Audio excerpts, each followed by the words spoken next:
প্রিয় শ্রোতা দর্শকবৃন্দ, আমাদের এই ভাইটা একটা গান শোনাবে। তো যদি ভালো লাগে আপনারা লাইক কমেন্ট শেয়ার করে দেবেন। ঠিক আছে।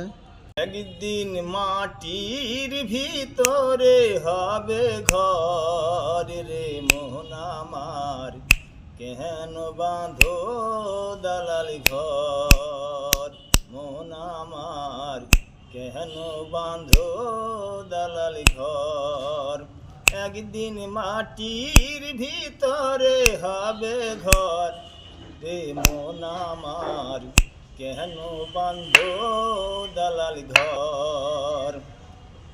রক্ত মাংস চর্ম চর গলে পচে যাবে, শিরার পর শিরা ছিন্ন ভিন্ন হবে, পড়ে রবে মাটির উপর রে মন আমার, কেন বাঁধো দালাল ঘর মন আমার, কেন বাঁধো দালাল ঘর।